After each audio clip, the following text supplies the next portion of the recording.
Hello, and welcome to Your Daily Balance, Idaho Central Credit Union's video podcast, where we're here to bring you tips and tricks to helping you on your way to achieving financial success. And with the holidays, Thanksgiving, and Christmas right around the corner, we wanted to talk with the Idaho Foodbank today to get you involved and get you some information about how you might engage with the food bank during this time of year. So we have a very special guest with us, Kyle Peck from the food bank, Idaho Food Bank. Yes, hello. How are you? I'm doing well. Thank you so much. Fantastic. I appreciate being here. Oh yeah, we are so excited to have you and to learn more about the Idaho Food Bank. I mean, you do so many great things. So we're going to kind of dive in and talk about all those things. But first, tell me a little bit about yourself and what you do at the Idaho Food Bank. Yeah, so my name is Kyle Peck. I'm the development coordinator for the Idaho Food Bank in Eastern Idaho, so out of our Pocatello office.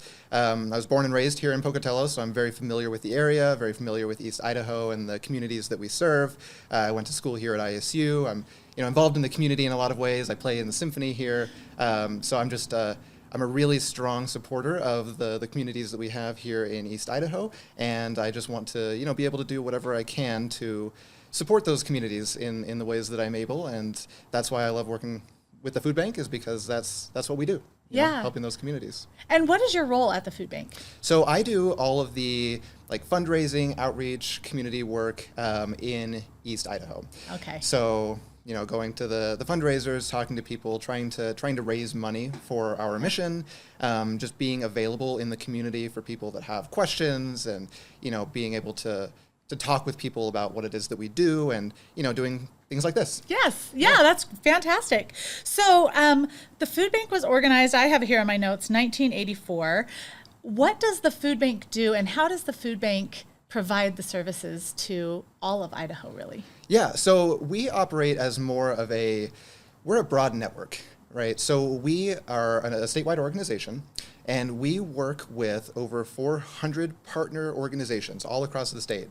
And what we do is we are the ones that we do big fundraising, we do big food sourcing, we do all of those high-level things, and then the distribution out to those partners across the state. So we act as sort of like a central hub for funds and food and all of that sort of stuff to come into, and then we take all of that and we give those out to our community partners all across the state so that they are able to provide in those communities that they're in. In small little communities, right, people might not have these little pantries. They might not have access to big resources like we do. Yeah. And so that's kind of the beauty of this partnership that we have, this network that we've built, is that we can take all of the resources from being this large, statewide organization and apply it to these, communities all across the state, large or small. Yeah. One of the things I love, and you just helped remind me of this, is I've heard from people and from the food bank before that, so let's just say I go and buy a can of corn at the store, and it's $1 or close to it.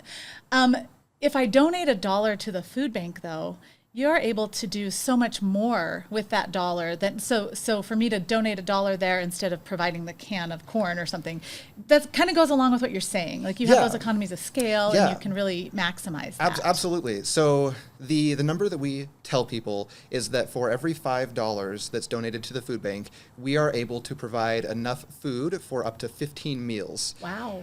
So it's a pretty great return on any donation. So if you're looking to support the food bank in any sort of way, monetary donations are great because we do have these fantastic partnerships all across the state with different producers and manufacturers and stuff like that that allow us to, like you said, kind of operate at those scales to be able to procure food at a much better rate than you might be able to just going to the store to buy a single can or something like that. I just think that's great for people to understand because it's something that people might not know, and it's really, it can make a big impact in the long run. Yeah, we can get a lot more food for $5 than you can at the store. Right.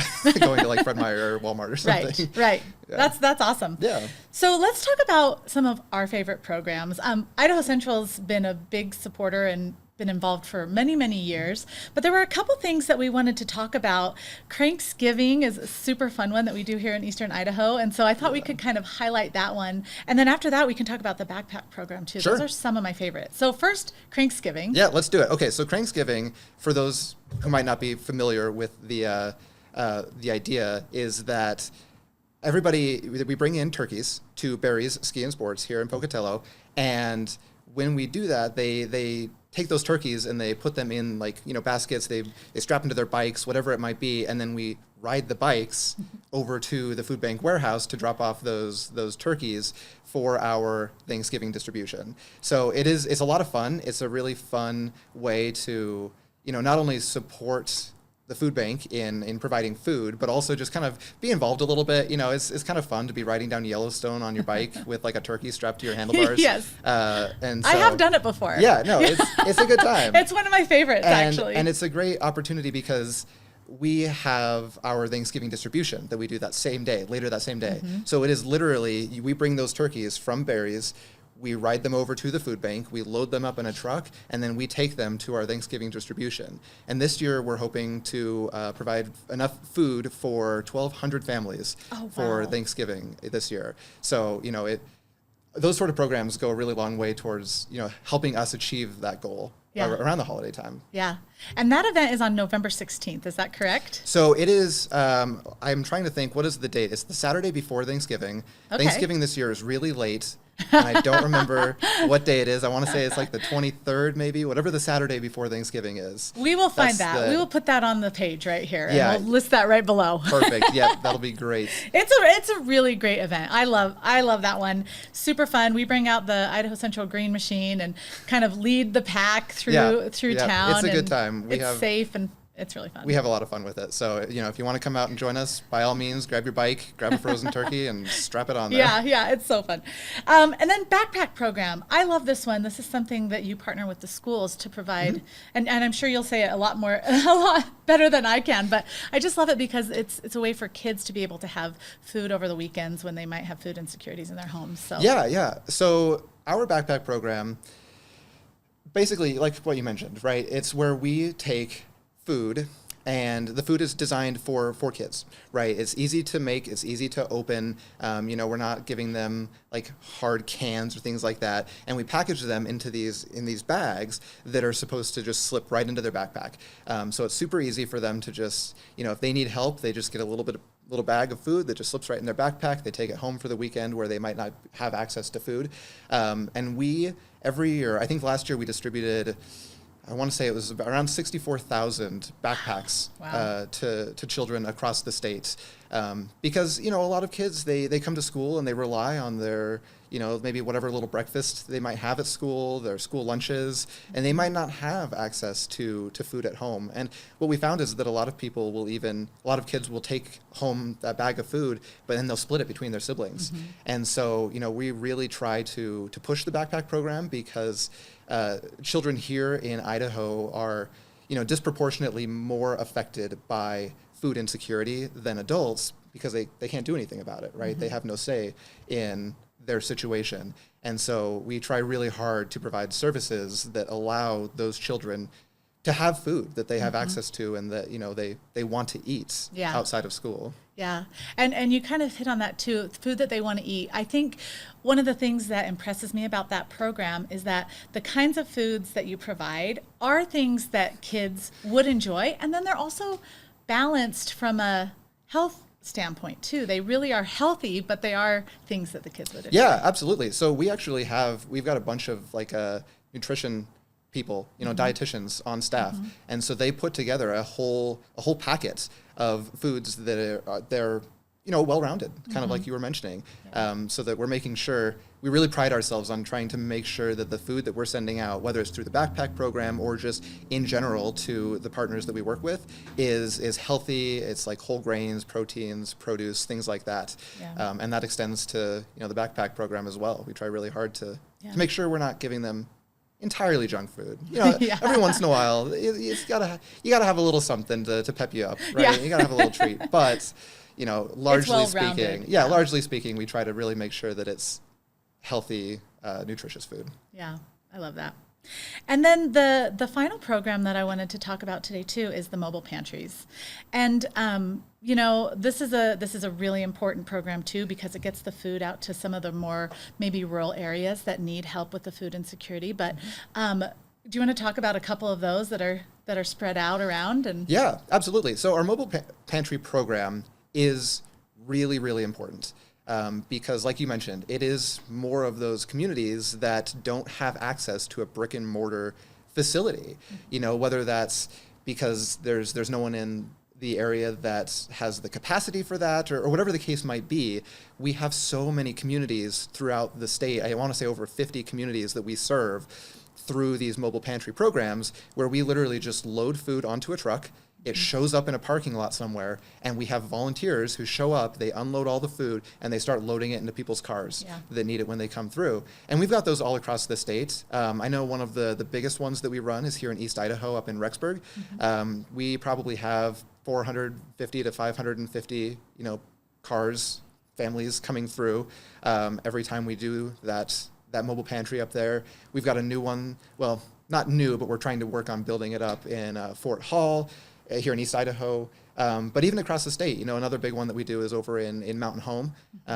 So just everywhere that doesn't have a physical facility for people to go to, we want to make sure that they also have access to these resources that we're providing. And so the mobile pantry program is a great way that we can offer those services in these communities that might not have the capacity for like a physical pantry. Yeah. When you think about and when you talk about food insecurities, can you kind of paint a picture of what that means in Idaho? Like, how many people are experiencing that? What does that look like? And how do you become aware of that, or how do they reach out to you if they need help? Yeah. So here in the state of Idaho, I want to say the rate recently, the Feeding America is this network that we work with, across the country, and they did a study, and they pull all the statistics, and the most recent report that they came up with was, the number was, I think, right around 11.5% of people in the state of Idaho are food insecure, which means 220,000 people. And food insecurity is, it takes a lot of different forms, but what it means is that you don't have the access to the food that you need to maintain like a healthy diet, essentially, right? Whether it's financial constraints, health constraints, physical mobility constraint, whatever it is, if you are unable to have access to the foods that you need, that's food insecurity. And so, like I said, it takes a lot of different forms, but over 220,000 people in the state of Idaho are dealing with that in some form or another. And so it is something that we are trying really hard to address. We try to do everything we can. We obviously can't hit everybody, but we're constantly working with all of those partners that I talked about, those 400 plus partners. We are constantly talking to all of them, asking what they're seeing in the communities, asking, when people come in on a regular basis, they figure out what their story is, and they relay that back to us so that we know what's going on across the state so that we can help better serve the people across the state. So we're constantly like looking inward, revising, changing up what we're doing to try and hit the needs that we're seeing in all of these communities that we serve. But to your second point about getting help with the food bank, we try to make it as easy as possible. Like I was saying, everybody's situation is different. Food insecurity takes a lot of different forms, and a lot of people probably don't even realize that they are struggling with food insecurity. Anytime you go to the store and you're questioning whether or not you can buy something on the grocery shelf, that's a form of food insecurity. And we want people to know that we are here to help with that. We're not going to ask any questions. If you show up to a mobile pantry in a fancy car, we don't care. That's none of our business. Maybe you inherited that car, from your mother or something, and now you lost your job and you need a little bit of something to get by. It's not our place. We're not here to judge. We are here to help people. And so we want people to know that if they come to us, that they are going to get help. When they're not going to be turned away, we try to lower the barrier of entry. We don't ask too many questions. We don't put up too many walls. Just give us a call. Get on our website, and there's a big button at the top that says like get help, get food, and you just click on that. You find the closest place to you, and I promise you, they're going to be friendly and they're going to help you out. Oh my gosh, that's so meaningful. You do great work, and I know it's a big task. It is, yeah. To help our state the way you do, but you're making a difference, and people I'm sure people are super thankful for that. So thank you for all you do. Yeah, absolutely. No, it is our pleasure to help. We don't want people going hungry. Yeah. And so if it's a question of whether or not you're going to pay your power bill for the month or buy groceries, pay your power bill and come to us, and we'll take care of the rest. Yeah. That's awesome. So thank you for all you do. What about people who want to get involved or want to make donations or want to volunteer with the food bank too? Because that's a whole other arm to be able to facilitate all the things that you're talking about. When you roll up with a mobile pantry, unloading into everybody's cars takes volunteers. Yeah. If you get big resources with a whole box of noodles that it's in just one big box and putting them into smaller bags that can be distributed, that's volunteer help. How do people get involved with those kinds of programs? Yeah, the easiest way is just to reach out to us. Just give us a call, send us an email. You can find our information online. Again, it's just idahofoodbank.org. It's super easy. You just get on there. At the top, there's a big button that says Get Involved. And there are so many different ways that people can get involved and support the food bank in whatever ways they're capable. Like you mentioned with volunteering, we heavily rely on volunteers. I know here in East Idaho, our volunteers basically make up another 8 full-time employees, which is almost double what we have, right? It allows us to double the work that we're doing here out of our Pocatello facility. And that's true across the state. Our volunteers make up a huge portion of the work that we're doing. And I know ICCU even has a ton of people come in and volunteer. I think I was looking at the numbers here in Pocatello last year. It was something like, it was over 450 hours worth of volunteer hours, donated by people here at ICCU to do those things you're talking about. So volunteering is an awesome opportunity. We make it a ton of fun. It's a great way to just come help out if you've got some time, but you maybe don't have like funds or something that you might be able to donate. Yeah.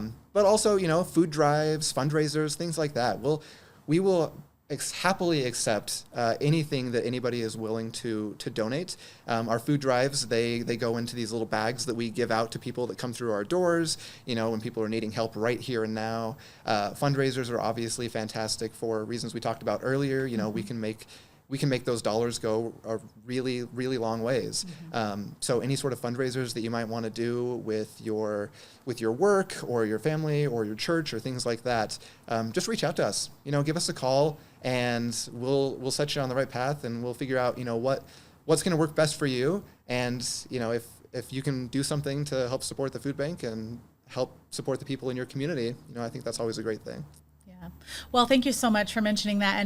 And it's true, we've done a lot of different volunteer groups over the years, and I've participated in some of them. It's great. It's great for team building. It's great for families. Absolutely. You get in there, you're making a difference. And like you said, it's fun too. You get to engage, and it is. Sometimes you can have competitions about who can box things faster or whatever the case is, but you make it a good time. Yeah, or, competitions on who can find the weirdest looking produce, like whatever the weirdest looking carrots in the bin of carrots, or the weirdest apple with a mutation growing out of it. We've got a lot of those. We've got a shelf sometime.